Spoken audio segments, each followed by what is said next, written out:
Channel को subscribe करें और वीडियो सबसे पहले अपने मोबाइल पर पाने के लिए बेल आइकन को दबाएं। आई विटनेस न्यूज पर आप देख रहे हैं। ग्राम उखरा में आपदा की तरह दिखाई दे रहा था मंजर। सपा प्रदेश सचिव डॉक्टर जितेंद्र सिंह यादव।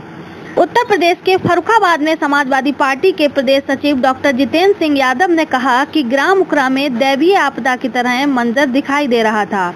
उन्होंने कहा कि वहां का मंजर इस तरह का दिखाई दे रहा था जैसे कोई दैवीय आपदा आई हो। प्रशासन का काम उजाड़ना नहीं बल्कि बसाना है। उखरा गांव में यदि ग्राम सभा की जमीन पर मकान बने थे तो प्रशासन को लोगों को सामान व जानवर निकालने का समय देना चाहिए था।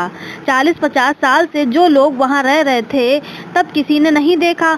उन्होंने कहा यदि ऐसा ही है तो जिले भर में ग्राम सभा की जमीन पर जहां भी कब्जा है सभी मकानों को गिरवाना चाहिए। पत्रकारों से बातचीत में सपा प्रदेश सचिव ने कहा कि समाजवादी पार्टी सत्ता में रही अथवा विपक्ष में, उसने पीड़ितों की मदद करने का काम किया है। अब मकान गिरा दिए हैं तो खुले आसमान और भूखे पेट रह रहे लोगों की मदद भी करनी चाहिए।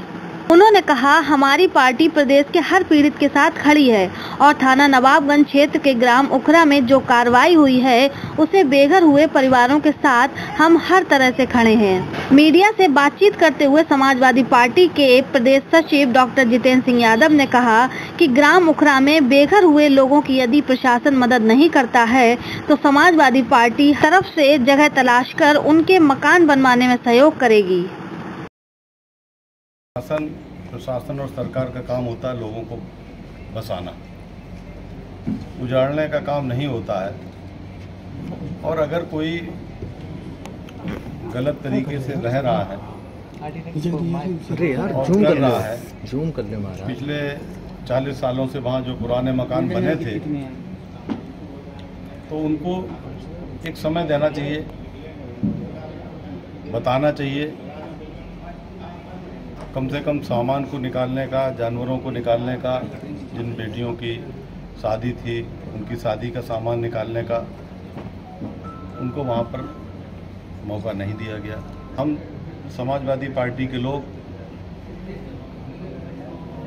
चाहे वो कोई भी व्यक्ति हो, पक्ष का हो, विपक्ष का हो, किसी भी जात का हो, धर्म का हो, अगर वो हिंदुस्तान का नागरिक है और संविधान के दायरे में आ रहा है और उसके साथ कुछ होता है तो उस पीड़ित के साथ समाजवादी पार्टी हमेशा खड़ी है और खड़ी रहेगी। न्यायालय के आदेश पे अगर कार्रवाई हुआ है तो उसको थोड़ा सा न्यायालय ने आदेश दे दिया। बहुत सी चीज़ों में न्यायालय आदेश दे देता है, लेकिन अगर उसको थोड़ा सा ये इंतज़ार कर लेते और न्यायालय ने ये नहीं कहा था कि तोड़ दीजिए, लेकिन ये नहीं कहा कि उनका सामान वामान सब दबा दीजिए, तुरंत कार्रवाई कर दीजिए।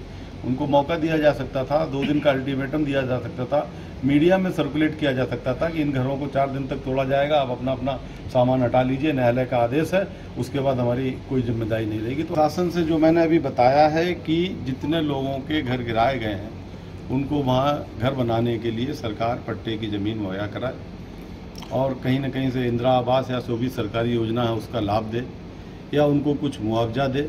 अगर मुआवजा कानूनी रूप से सरकार देने की स्थिति में नहीं है तो जो सरकार की तमाम स्कीम चल रही है उसके अंतर्गत कोई आता वो करे और बाकी हम लोग व्यक्तिगत और पार्टी जो है वो हम लोग करेंगे ही। यही सरकार से उम्मीद कर रहे हैं। सरकार से हम क्या करते हैं? सरकार से तो उम्मीद हमेशा न्याय की रहती है, सरकार से भी न्याय की उम्मीद रहती है और न्यायालय से भी न्याय की उम्मीद रहती है। उम्मीद है आपको हमारा ये एपिसोड पसंद आया होगा। आप इसे लाइक करिए, अपने दोस्तों के साथ शेयर करिए और हमारे चैनल को सब्सक्राइब करिए। यही आपसे निवेदन है। धन्यवाद।